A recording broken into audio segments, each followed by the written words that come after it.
السلام عليكم ورحمة الله وبركاته. waxaan sidoo kale sharafta ka soo qayb gashay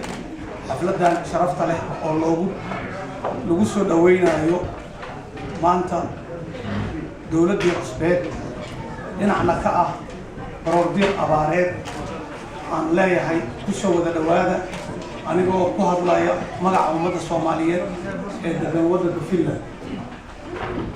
sida aad wada ogtihiin dawlad cusub ah dhalatay dawladda isku soo dhiiba oo isku soo dhiiba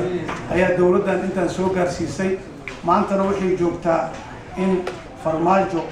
Maxamed Cabdullaahi Maxamed Farmaajo iyo Xasan Ali Khayre Maxamed Islaan Jawaari Abdi Xaashi iyo inacige oo maxkamadda sare inay yihiin shanta qofood oo u sareyso dawladda Soomaaliya Farmaajo la hamaareeyay waxaan leeyahay hambalyo waa walaal Soomaaliyeed oo ku guuleystay si sharaf leh oo dimuqraadiyad leh ku guuleystay hoggaanka Soomaaliyeed dawladihii hore ee ku meel gaarka ahaa burburkii kadib ayagana waxaan leenahay waxaad Farmaajo u fiirseen mas'alo macnaheedu yahay salli fidsan oo jid aanan qodxabad lahayn u yaallo in uu ka sii wado ayagana waxaan leenahay jazaaka Allah khayr ilaahay khayr ha idinka siiyo abaarta soo noqnoqotay oo Soomaaliya ku soo noqnoqotay ninba maruu la kulmay waa ay joogta allowna mooti waa ay ahayd abaarahu waa ay soo dhiibayeen laakiin waxaan rabaa in dawladda Soomaaliyeed walaalkay Cabdiraxmaan xildhibaan sare ah ka tirsan magaalada Isboog inuu ag fadhiyo wuxuu yiri roob ahay roobkuna wuxuu ka da'ay waqooyiga Soomaaliya roobku waa soo socdaa laakiin roobku markuu da'o cuntama wato daado wataa dhibaatadiisu wataa faa'iidadiisana waa wataa ilaahu roobka aan ku qabowsano oo aan wax ku helno oo ay dadkeena ku manfaacadsadaan ilaahay ha ka dhigo horta qofka bini aadamka qofka mu'minka waxa la yiri god laba mar laga wada qaniyo Soomaaliya abaartan waa timaadaa waxayna u badan tahay gobollo qaar ay mar kasta ku soo noqnoqotaa waayo Boqol iyo Gadaba u horeysay iyo Sanaag iyo Sool iyo gobollada dhexe iyo waqooyiga inta badan iyo waqooyi bari gobolladaas ay ku soo noqnoqonayso bulshada hadda inta joogto Soomaaliya waxa la yiri waa federaal ummadii dagaalo badan ka dhacay ummaddu waa isku nasteexaysaa dadka deegaanadaas ka soo jeedo laba arrimood inay ku dadaalaan waa ay ficnaan lahayd waa inay ku dadaalaan horta waa in ceel loo helaa reeraha waa in ceel loo helaa oo reereed loogu helaa qarankuna waa inuu maareeyaado oo reerkaas ceel u helaa ceelkana u badiyaa asoonan ugu aabayeelaynin una fiirinaynin ragga ceelasha badan leh ama aysan abaarta ku soo noqon marka meelaha abaarta ku soo noqon haddii loo helo biyo iyo baad dadku waa ay ka baxayaan laakiin dhulal waxaa jira adduunka aan la degin Soomaalida meesha aragto iska dawaysa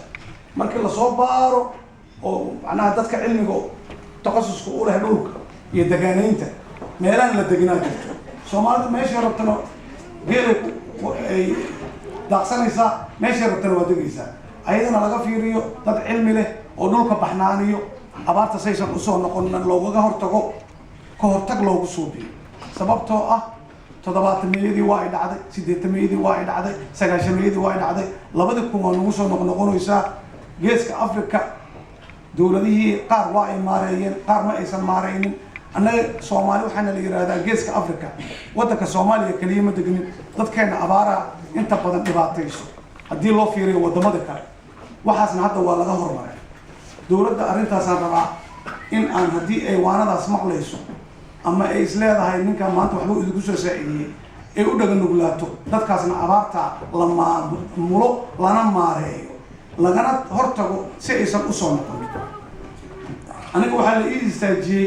ururka matala Soomaalida waddankan joogto oo Finland oo dhan waxaan rabaa in aan u sheego dadka meeshaan joogo madaxda cusub waxa ay yihiin quality-ga ay yihiin dad ahaan tiro iyo tayab waddankan ku dhawaad waxaa degan 20 kun 20kaas kun waxay leeyihiin darajooyin kala sarreeyo inta badan waxay ka yar yihiin 39 sano dadka ugu badan waxay ka yar yihiin 39 sano ilaa iyo waqti hadda dhashay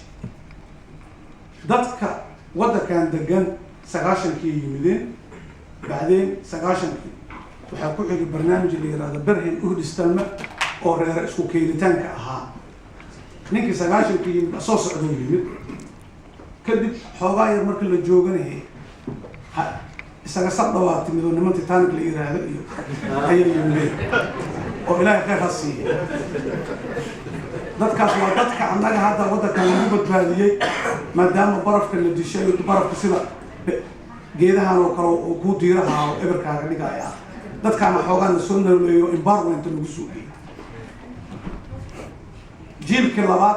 kii saddexaad hadda joognaa marka kii koowaad 90kii oo ahaa kii labaad kuwa inta ku dhalno ahayo waagaas macnaha ragga waa badnaa gabdhaha waa yaraayeen hadda waxa waaye xaaladda ma sha Allah waa jiilka saddexaad hadda bilaabanayo labada cunug oo inta ku dhalatay inta isguursatay ee cunuga labaad iyo cunuga saddexaad ay dhalayaan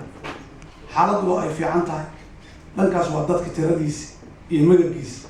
tayadiisa rabaa inaan idin sheego tayadiisa waxa waaye wadamada loo soo qaxay waddanka ugu fiican oo ugu dadka fiican leh aan aaminsanahay inuu yahay oo waddanka Soomaalida joogto waxay leeyihiin 3 xeer inay gabarta isla doonaan inay meedka isla duugaan iyo in ay isla garbiyaan macnaha aqligaada iyo maankaada waa la jamciyaa hadduu meesha dhibaato iyo colaad ay leedahay xaaladda waddankan waa ugu baxnay waxaan leenahay dad wax bartay waxaan leenahay dad fikir oo dowladdan mas-uuliyiin ah waxaan leenahay siyaasiyiin aad u jeedtiin hadeertaan u tartamo waddankan inay xubin ka noqdaan golaha deegaanka baarlamaanka weli ilaa hadeertaan waa nagu adag tahay ma aqaano wax dhacay laakiin xaaladeedu waa la baarayaa weli xisbiyada aad iyo aadaan ugu qayb qaadanaa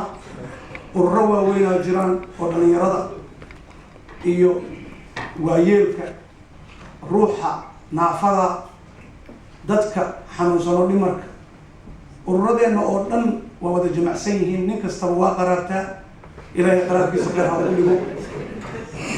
waxaan rajaynaynaa in cilmigan iyo caqligan aan leenahay aan waddankeena u celino waddankii aan annaga lahayn inaan u celino waddankan waxaa laga suubiyey barnaamij la yiraahdo qof kasta wuxuu barto oo amati ama professional inuu waddankiisa kula noqdo barnaamijkaas waxaa loo furay bahda caafimaadka kadibna waxaa loo furay maasha Allah qof kasta oo wax taqaano la tarjiistab Allah ka dhigay marka barnaamijyadaas laga faa'iideysto waa shaqaysanaa awal waxaana lii jiray 79% 89% ninkii waaga hore yimid waa mashaqaystayaal jecel in gurigooda cuntada loogu keeno sida delivery afkana loogu galgalo hadda arrintaas xasha lilaahi waxaa ma jirtay nimanka Titanic oo qatarta